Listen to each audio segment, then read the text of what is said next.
Hello जी, कैसे हैं आप सब लोग। Welcome back to my YouTube channel and welcome back to my another vlog.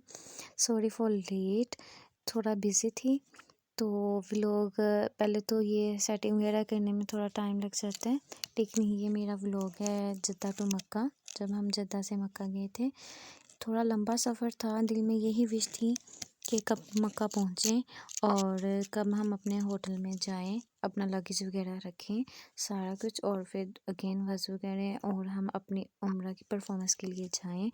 लेकिन ये है कि आप लोगों को बहुत सब्र करना पड़ता है, लेकिन इस टाइम पे आके आपसे सब्र होता ही नहीं है। और मुझसे तो बिल्कुल नहीं हो रहा था कि कब मैं जाऊं, अपने होटल लगेज रखूं और भाग जाऊं बिल्कुल। क्योंकि खाना काबा को देखने की इंसान के दिल में इतनी ज़्यादा विश हो जाती है जब आप उम्र के सफ़र के लिए होते हैं कि जब तक वो देखो ना तो आपको सुकून नहीं मिलता। ये मेरा पर्सनल एक्सपीरियंस है। और मैंने तो ये भी सुना है कि जब खाना काबा पे पहली नज़र पड़े, जो भी दुआ मांगे वो आपकी दुआ ज़रूर कबूल होती है।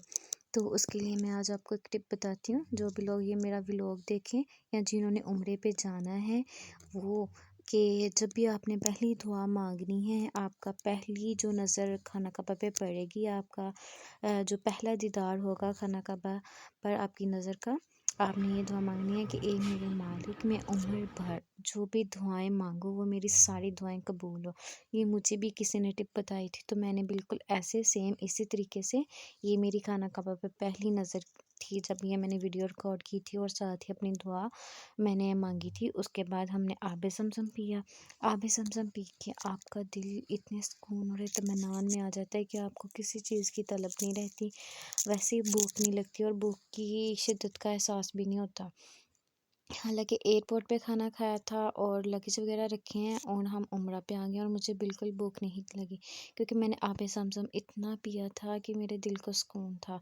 फिर उसके बाद जी हमने अपना उम्रा स्टार्ट किया। उम्रा स्टार्ट करने का ये तरीका होता है कि आपने खाना काबा का तवाफ़ करना होता है और इस्लाम करना होता है। यहाँ पे इस्लाम आता है मतलब ग्रीन लाइट के हिसाब से, और वो एक्चुअली में आप वो इस्लाम हिजर असद का करते हैं, रुकन यमानी, वहाँ पे आप लोगों ने सलाम करना होता है। और उसके 7 चक्कर पूरे होने के बाद फिर आप लोग, अगर तो मिडिल में कोई अज़ान हो जाए तो आपको वहीं पे नमाज़ अदा करना होगी। अगर अज़ान का टाइम नहीं है तो आप सफ़ा मरवा कर सकते हैं। लेकिन हमने जब उम्रा किया तो ये रात का टाइम था, हमें ईशा की नमाज़ माशाल्लाह माशाल्लाह खाना काबा के बिल्कुल सामने पड़ी थी जब मैंने अपना पहला उम्रा अदा किया था। लेकिन फिर जब हम सफ़ा मरवा की तरफ जाते हैं तो वहाँ पे औरतों ने भी अपने हेयर्स की 2 इंचेस के हिसाब से कटिंग करनी होती है और मर्द हजरात ने भी अपने सर के बाल सारे मंडवाने होते हैं। तो ये सारा होता है तरीक़ाकार उम्रा का। लेकिन जब आप लोग एहराम पहन लें तो आप खाना काबा की किसी भी ज़ियारत को मतलब टच नहीं कर सकते, मकाम इब्राहीम को, हिजर असवद को, रुकन यमानी को, क्योंकि उनको बहुत ज़्यादा इत्र, खुशबू, हर चीज़ लगाई गई होती है। तो एहराम की सूरत में आप लोग खुशबू को टच नहीं कर सकते। जब आप लोगों ने एक दफ़ा एहराम पहन लिया तो उसके बाद आप लोग किसी भी खुशबू मतलब वाले साबुन से हाथ मुंह तक नहीं धो सकते। ये हुक्म है इस्लाम में। इसकी कुछ रूल्स होते हैं जो आपको खुद पे लागू करने पड़ते हैं और जो हमारे नबी को और हमारे अल्लाह को बहुत पसंद होते हैं।